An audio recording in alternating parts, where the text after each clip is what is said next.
Welcome to Washington Talk. I'm Young-Kyo Kim. It's been almost 10 years since North Korean leader Kim Jongun came to power. The available data shows North Korea's economy has been battered by the pandemic, and Kim Jongun himself has admitted to the severe economic conditions in the country. Today, we'll discuss how long North Korea can keep going on like this. Joining me is William Brown, adjunct professor at the Georgetown University. Professor Brown spent 3 decades in the U.S. government, including the CIA and the Commerce Department, focusing on the North Korean and Chinese economies. Troy Stangarone is also with me. Mr. Stangarone is Senior Director and Fellow at the Korea Economic Institute. Prior to joining KEI, he worked on Capitol Hill, advising on issues relating to foreign affairs and trade. Welcome to the program. Thanks for having me. Yeah, great to be here. Since he became the leader, Kim Jong-un has put much emphasis on the economy.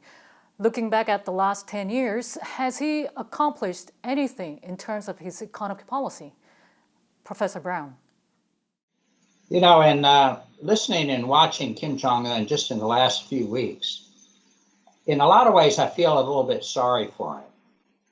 Because when he started, 10 years ago, he inherited a pretty bad situation with the economy. His father, in the 1990s and 10s, they had incredible amount of inflation. The won was worthless, great depreciation of the won against the dollar, and just lots of trouble, not much investment. And he took over the reins of it. And but now you look at him now, and he seems to be very frustrated. I think the word frustrated is the right word. So what has happened? The one good thing he's done, I think, is to stabilize the money situation. He got rid of inflation. That's a hard thing to do. And he's kept the value of the won up pretty high, very high, against the dollar and the Chinese money. But that's all at risk of becoming undone just in the last few weeks, where there's a lot of volatility in the prices and exchange rate.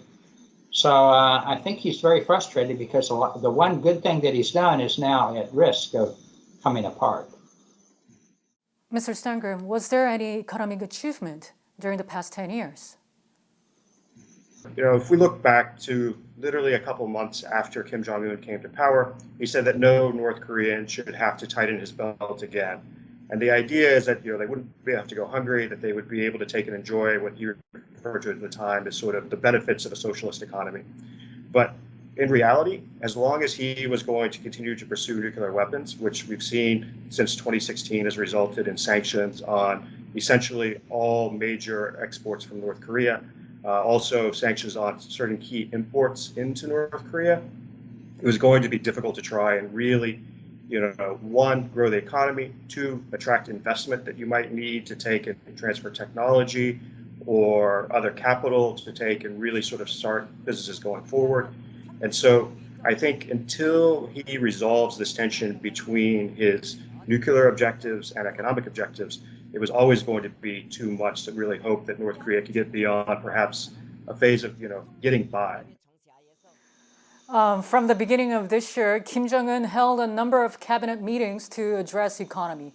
And Kim Jong-un has called for another arduous march against economic difficulties. Professor Brown, how is the current situation comparable to the famine North Korea experienced in the 1990s? Yeah, I'm always careful in talking about famine in North Korea, partly because I was in the government, in the Commerce Department at the time of the 1990s famine. And from my perspective, our government really didn't notice what was happening. Nobody noticed what was happening until it was too late. So I'm a little uncomfortable wondering if our government knows what's happening now. I kind of think not. So although I don't think there's anything like a famine, and there are good reasons to think those kind of problems have been alleviated by the markets. Markets prevent famine, and there are a lot of markets now. So I don't think it's anywhere close to that situation. But I am always cautious in thinking what we don't know, and what our government should know and what other governments should know. They should be telling us if there is a real famine in the works. Mm-hmm. Mr. Stangarone, your view? So I agree with Bill. I think there's a lot that we don't know about what's taking place on the ground. What we do know, if we look and take at face value at least Chinese trade data, is that this year so far there have been no imports of cereals. Last year there was very little, as the North Koreans didn't completely close the border, but essentially closed it to most imports and exports. So when we look at the situation, I think what we can say is that the imports or the aid that they were receiving from abroad since the pandemic began has been significantly constrained. And when we look, I sort of looked at estimates of agricultural production in North Korea in terms of cereals, and then how much they would import. Depending on a given year, cereal imports probably accounted for maybe somewhere around 8% of their imports. Given the situation in North Korea, that's a more significant amount than it might seem in other countries. But I think what we can say is that they've probably lost most of that. And so the situation in terms of food is getting tighter. But I do agree with Bill that I think this is where markets help to take and allocate resources to try and deal with these types of issues. Mm-hmm. Professor Brown, the border has been tightly closed for more than a year now. How are North Korean people sustaining themselves? North Korea is, compared to most countries, is fairly self-reliant in terms of consumer products. They don't import a whole lot. As Troy says, they import, a few percent of their food requirements every year, but not a lot. Nothing like Japan or South Korea, even China. So the people can kind of eke it out. They can, and they're very, they're used to this. I don't think the situation is worse really than in the 90s or but certainly some people are in very bad shape. Some people are probably starving. Some people probably are dying from malnutrition. And the hardest thing for us from the outside looking at North Korea is the poorest people, no doubt, are the farmers, the people in the hinterlands, and there are millions of them. And the people in the camps, the ordinary people. We see a fair amount of people in Pyongyang, and they seem to be well-dressed and have phones, and seem to be doing okay. But we don't really get a good insight, I don't think, into the normal people in North Korea, who I think are in very bad shape. So a little bit of a decline might put them over the edge to loss of subsistence. And that's the real danger here. Right. Professor, we know that the trade volume between North Korea and China has plummeted during the past year. Is North Korea still dependent on China? They're dependent on one important crucial product. Right now, their trade is almost zero.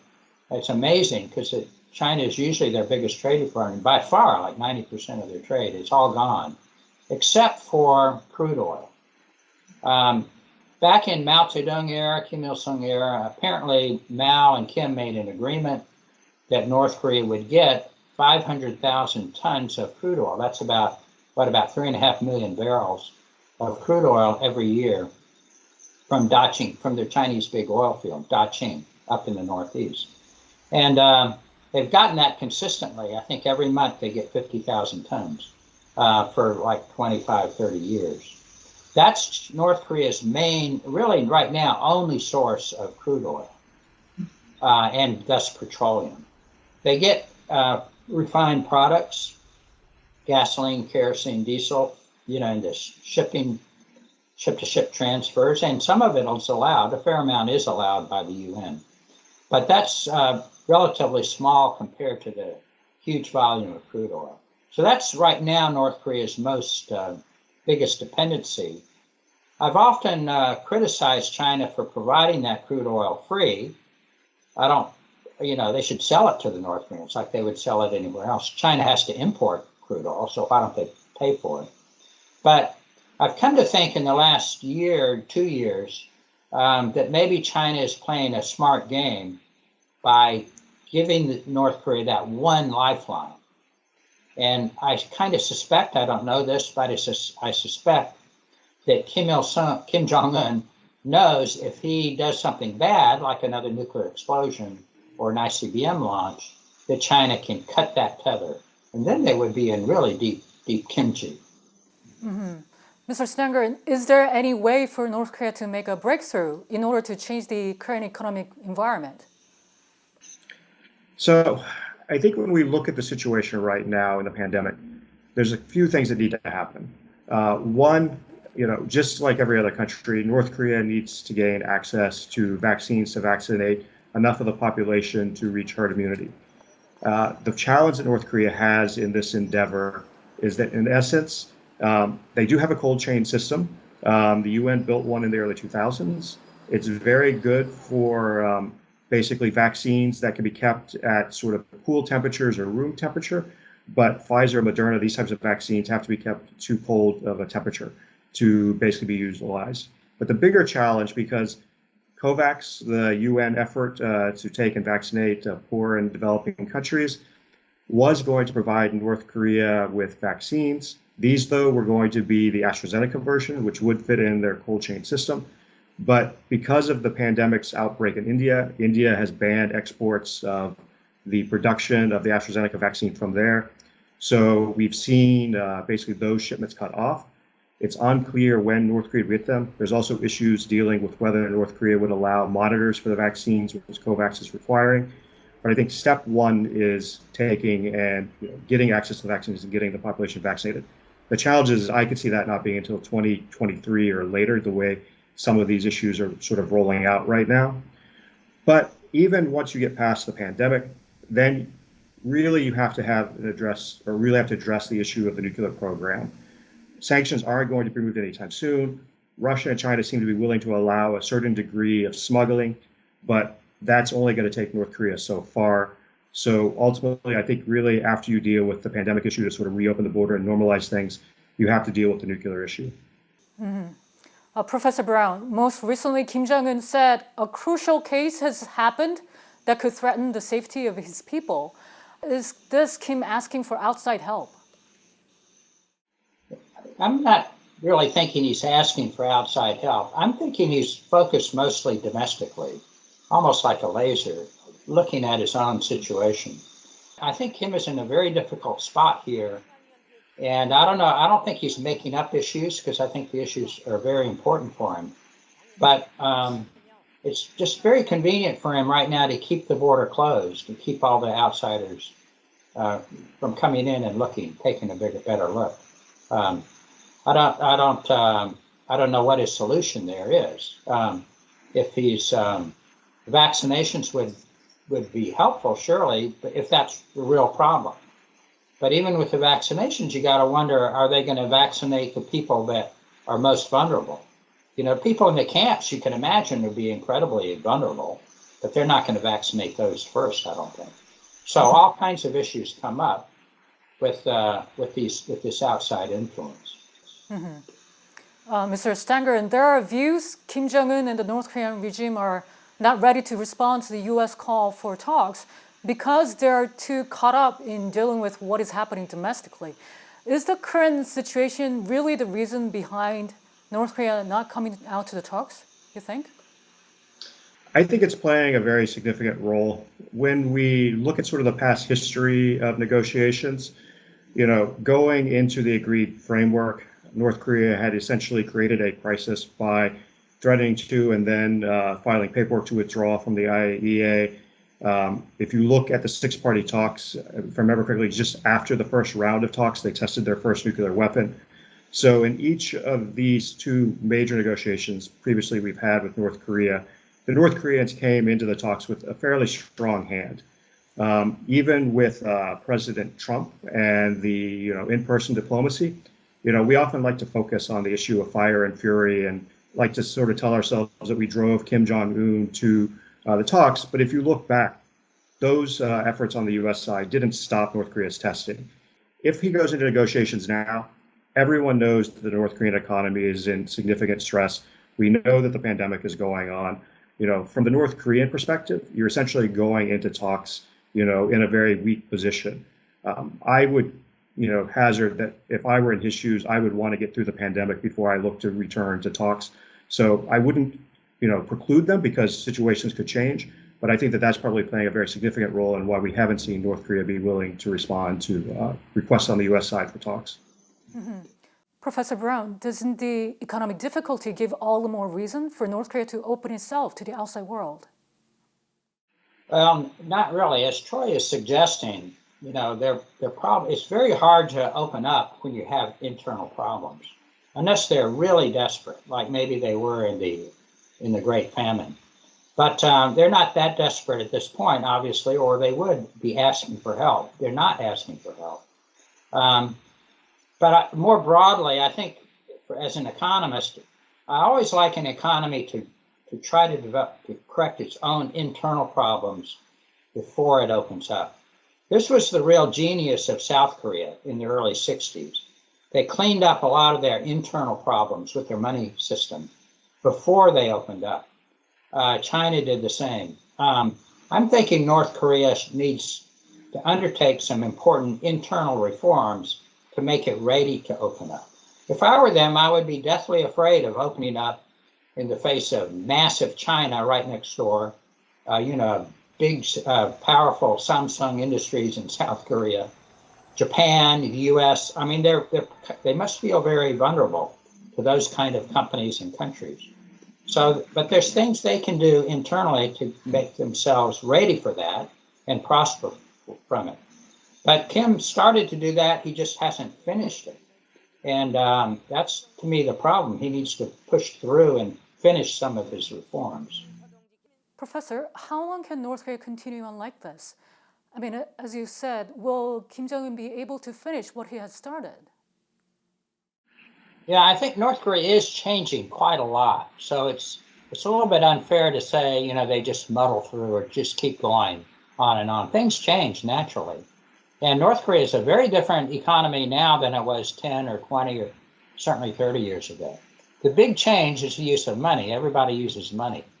And that's like moving toward a market economy. It's just not finished yet. There's some good indications just in the last week. One where a group of farmers up in the Northeast, apparently, the price of rice soared. And apparently a bunch of farmers had stored away their rice and now they're selling it into the market. Well, that's exactly the right kind of market response that you like to see. And in another case, apparently the government now, the socialist government, is ready to sell rice at just below market rate from military reserves. Wow, that's a tremendous market activity. That's what any other government would and should do if they're short of rice. They should sell their reserves. Not give it away at ration prices, but sell it because the government needs money. So to me, this system is changing pretty quickly here and in the right direction. But again, I say there's some steps they need to take to reinforce the government's ability to buy rice and resell it. Those are the kind of problems, internal problems, budget problems that all countries face. And I'm hoping that Kim Jong-un will see that he has to operate the country a little bit more like a normal country rather than a state-owned monopoly. Mm-hmm. Mr. Stangarone, do you see any possibility of North Korea's economic system changing? So I don't think it'll change drastically. I think we're going to see continuing slow evolution. As Bill was saying, if you look back at where the economy is now as opposed to where it was when Kim Jong-un took power, there have been a series of changes, and I think the economy does look different than it did then. I think the difficulty is that you've also seen, and this predates back even slightly before the pandemic, efforts by the state to sort of reassert control. Prior to the pandemic, they had started taking and requiring state trading firms to get price approval for trades from the ministry itself rather than on their own negotiating contracts. And so if we keep seeing the state try to roll things back or to get more control, and we've seen more of this in the pandemic with the decisions on whether to open or close markets being sent down to local party officials and more constraints as well being put on the markets, then I think you're going to have challenges in really moving the economy forward. Professor Brown, just follow up on that. if, I mean, you said North Korea is going through changes gradually, but if it's not fast enough, will it be able to really keep going on like this? One problem Kim Jongun introduced in 2018 with the summits, remember, he was very ebullient, very positive, raising expectations, talking about all these good things that were going to happen. And now 3 years later, he seems very frustrated, down, saying all these bad things are happening. So he's really discouraged the population, I think. He raised their expectations, and now he dashed the expectations, talking about hunger again. Well, that's got to be a huge political problem for him. I don't care all of his legacy, his Kim legacy, all the soldiers. Soldiers aren't getting paid or fed. I think he's risking maybe not a collapse of the country, but a collapse of his regime. That's why I think he's so frustrated and working hard. He's changing ministers around, he's moving people around. I think he's nervous, and rightfully so. Again, not for the country. I'm not predicting a collapse of North Korea. But I am thinking his regime, if I were him, I would be very worried about my own regime. North Korean leader Kim Jong-un vowed to boost relations with China to a new strategic point in his message to Chinese President Xi Jinping on the occasion of the 100th anniversary of the Communist Party of China. North Korea and China continue to highlight their close and friendly relations amid stalled talks between Pyongyang and Washington, while the rivalry between the US and China escalates. Professor Brown and Mr. Stangarone, thank you so much for your time today. Thanks for having me. And that does it for this week's Washington Talk from Voice of America. Please join us again next week for more analysis.